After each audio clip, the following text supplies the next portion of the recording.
Hello guys. मैं ऐसा करता हूँ कि आप सब ठीक होंगे। आपकी पढ़ाई बहुत अच्छी चल रही होगी।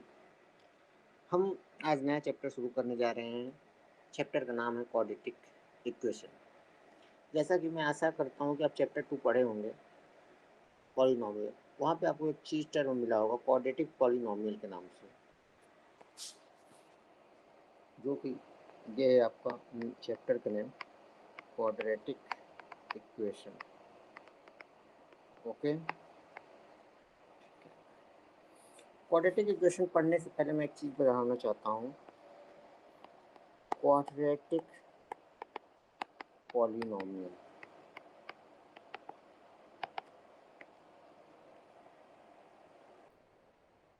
अगर आप ये क्वाड्रेटिक पॉलिनोमियल नहीं जानते हैं तो मैं लिंक्स दे दूंगा। राइट साइड में आप देख लीजिएगा, चैप्टर 2 का सारा उसमें दिया हुआ है। ओके। चैप्टर 2 आपको मैं राइट साइड आप देखिए, आपको लिंक मिलेगा, इस पर क्लिक करिए, आप चैप्टर 2 पढ़ लीजिए। ओके। क्वाड्रेटिक पॉलिनोमियल होता क्या है, देखिए।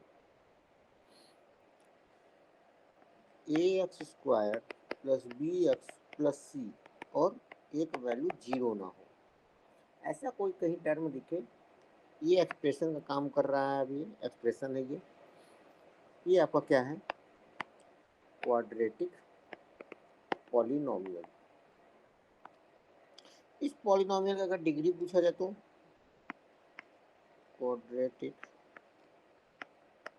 पॉलिनोमियल और डिग्री इज 2। क्यों 2? क्योंकि सबसे बड़ा देखो, एक्स का पावर में सबसे बड़ा वैल्यू क्या है, 2 है, तो इसलिए 2 हुआ। इसके दो जीरोज हैं। कैसे कैसे जीरोज निकालते हैं, तो हमने टर्म दिया था, सम ऑफ जीरोज क्या होता है, minus B upon A. Product of zeros क्या होता है, प्रोडक्ट ऑफ जीरोज क्या होता है, सी अपान ए। कहने का तात्पर्य ये है, माइनस बी अपान ए क्या है, minus coefficient of x upon coefficient of x square. और ये क्या है, constant term upon coefficient of x square. अब पूछो ये क्या मतलब है। देखो ये वाले टर्म में देखो, एक्सप्रेशन जो है क्वाड्रेटिक पॉलिनोमियल, इसमें देखो दो जीरो आएंगे। एक कोई जीरो कुछ भी आएगा, नहीं पता, लेकिन उनका सम करोगे, जब सम ऑफ जीरोज करोगे, उनका दोनों जीरो जो आएंगे सम करोगे, तो माइनस बी अपान ए की इक्वल आएगा। इसमें जो माइनस बी अपान ए है, माइनस बी क्या है, कॉफिशिएंट ऑफ एक्स है, ए क्या है, coefficient of x square. Same वैसे प्रोडक्ट ऑफ जीरोज करोगे, दो जीरो का मल्टीप्लाई करने पे क्या आएगा, सी अपान ए, जो है constant term upon coefficient of x square. ठीक है। देखो एक चीज मैं बताना चाहता हूँ, एक्सप्रेशन, एक्सप्रेशन और इक्वेशन।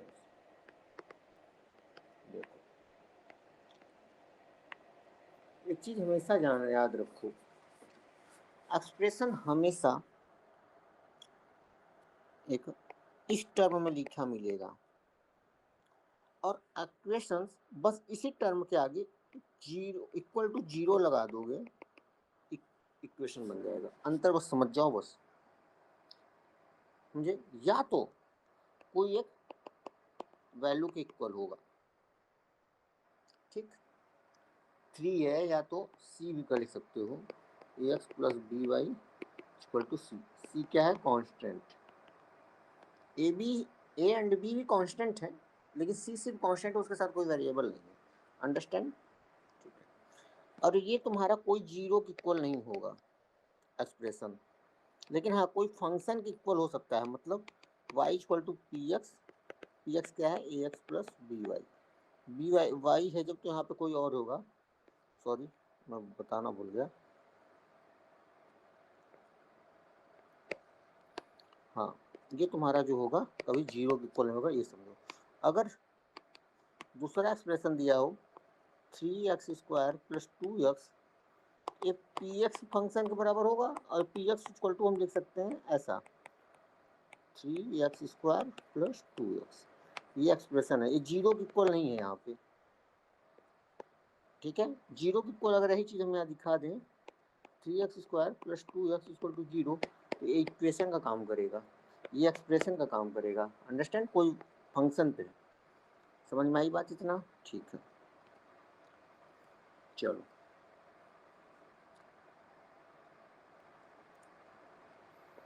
अब देखो, कुछ नहीं है, चैप्टर बहुत आसान है।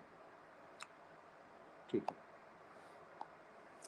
अब हम ये चीज़ हमने पढ़ाया यहाँ पे, देखो यही चीज़ है, इक्वेशन कैसे बना, क्वाड्रेटिक इक्वेशन की ओर से हुआ। ठीक है, अब देखो हम जानते थे quadratic polynomial.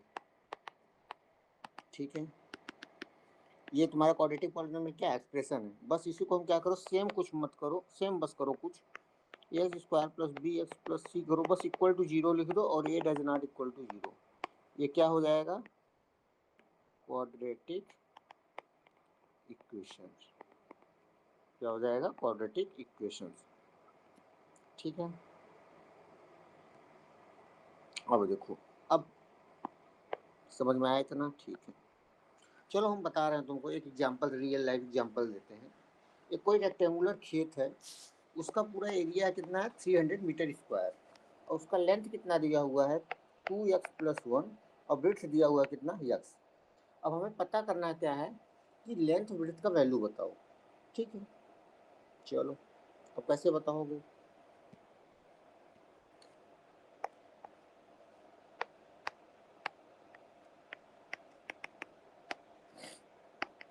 Area of rectangle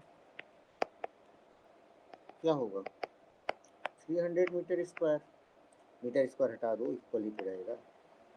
चलो, एरिया क्या होता है, लेंथ टू ब्रेड्थ, ब्रेड्थ कितना है x, और लेंथ कितना है 2x प्लस 1 300, x का मल्टीप्लाई इसमें पूरा करो तो 2x square plus x 300, 2x square plus x minus 300 equal to 0। देखो क्या आया, ये क्या है यहाँ पे 2 डज नॉट इक्वल टू 0, ये क्या आ रहा है, क्वाड्रेटिक इक्वेशन। क्यों, क्योंकि इसका डिग्री जो है, इस इक्वेशन का डिग्री कितना है 2 है, तो क्वाड्रेटिक का मतलब ये 2। अब समझ में आया? ठीक है, इतना तो समझ में आया। अब इसके बाद हम निकालेंगे कैसे इसका x का वैल्यू, हमें पता नहीं है। बहुत से ऐसे प्रॉब्लम आने लगा उस टाइम पे, शुरुआत में जब खोज आ गया कि हम लेंथ ब्रेड्थ तो ऐसे पता ही नहीं कर पाएंगे, x का वैल्यू ही नहीं मालूम होगा तो कैसे हम लेंथ पता करेंगे, कैसे ब्रेड्थ पता करेंगे। ठीक है, कोई बात नहीं, ऐसे क्वेश्चन उठता गया करता गया। फॉरेन में भी वैसे ही था प्रॉब्लम, इंडिया में भी कुछ थे मैथमेटिशियन, ब्रह्मगुप्ता, श्रीधराचार्य भी, ऐसे यहाँ पर तो कहानी लिखा गया है, नहीं समझ में आ रहा था। चलो ठीक है, उस टाइम पे बड़े बड़े मैथमेटिशियन थे अपने इंडिया में, जिनका नाम बोला जाता है श्रीधराचार्य। क्या, श्रीधराचार्य। ठीक है, कोई दिक्कत नहीं, उन्होंने एक कॉन्सेप्ट तैयार किया, लेकिन ये पहले फॉरेन में भी डेवलप हुआ था, लेकिन हम इनको अपने यहाँ इसी नाम से जानते हैं, श्रीधराचार्य के नाम से। ठीक है, ये कहानी इतना है, कोई जानना ज़्यादा जरूरी नहीं, पढ़ लो समझ में आ जाएगा। अब हम आते हैं मेन अपने टॉपिक पे, सीधा क्वाड्रेटिक इक्वेशन चैप्टर पे। ठीक है, अगर पूछे कि what is a quadratic equation, तो क्या जवाब दोगे, क्वाड्रेटिक इक्वेशन क्या है, तो बोलोगे क्या, any equation which is represent in the form of, देखो क्या होगा क्वाड्रेटिक इक्वेशन, देखो क्वाड्रेटिक इक्वेशन, देखो लिखोगे क्या, any equation which, sorry why क्यों लिखा हूँ, which can be represent in the form of ax square plus bx plus c equal to 0, where a, b and c are real numbers and a does not equal to 0। ठीक है, अब यही चीज जो है आपका ax square plus bx plus c equal to zero, A does not equal to zero, यही आपका होगा this is a standard form of quadratic equation. यही है आपका स्टैंडर्ड फॉर्म इसका क्वाड्रेटिक इक्वेशन का। ठीक है, यहाँ पे यही चीज़ दिया हुआ है। ठीक है, और क्वाड्रेटिक का जो हमेशा पावर होगा, डिग्री सबसे बड़ा, वो 2 होगा क्वाड्रेटिक का। समझ में आई बात? In fact in any equation in the form of P X equal to zero, जो भी हो, पॉलिनोमियल डिग्री क्या होना चाहिए? 2, तो क्वाड्रेटिक इक्वेशन होगा। सीधी सी बात है, एक चीज़ जानो, किसी भी पॉलिनोमियल का अगर डिग्री 2 है वो क्वाड्रेटिक इक्वेशन में आएगा। ठीक है, अगर डिग्री 2 नहीं है तो हम उसे नहीं बोल पाएंगे क्वाड्रेटिक इक्वेशन। अंडरस्टैंड? यही चीज़ यहाँ दिया हुआ है, स्टैंडर्ड फॉर्म में दे रहा, हमने समझा दिया। चलो, इतना बात समझ में आया? नहीं अगर पढ़े हो चैप्टर 2 पॉलिनोमियल तो जाके देख लो, मेरा वीडियो पढ़ा है, डिटेल में मैंने बताया है। ओके, ठीक है। कितने एग्जाम्पल हैं इसमें?